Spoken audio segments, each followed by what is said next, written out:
सूरह कौसर कुरान की सबसे छोटी सूरह है, मगर उसका असर सबसे बड़ा है। सिर्फ 3 आयात, लेकिन उन 3 आयात में दुनिया भी है, आखिरत भी, रिस्क भी, इज्जत भी और दुश्मनों की शिकस्त भी।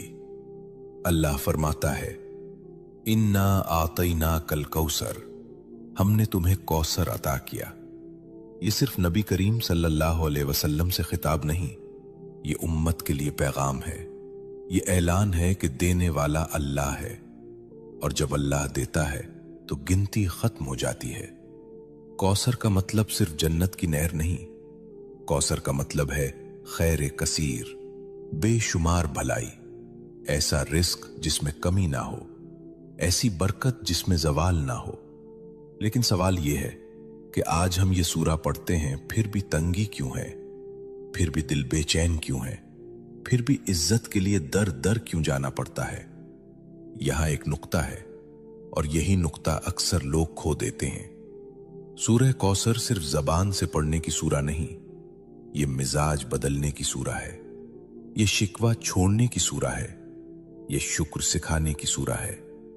जो अल्लाह पर छोड़ देता है, अल्लाह उसे कौसर अता करता है। शेख अब्दुल कादिर जीलानी रहमतुल्लाह अलैह फरमाया करते थे कि जिस बंदे का दिल अल्लाह से जुड़ जाए, उसके हाथ खाली नहीं रहते, चाहे जेब खाली ही क्यों ना हो।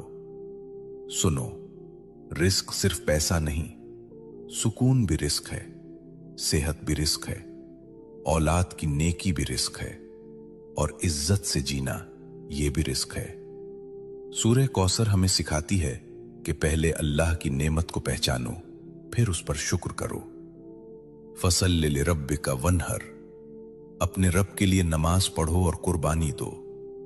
यानी अगर कौसर चाहते हो तो ताल्लुक मजबूत करो, नमाज को बोझ नहीं, मुलाकात समझो। आज हम चाहते हैं कि रिस्क बढ़े, लेकिन नमाज टूटी हुई है।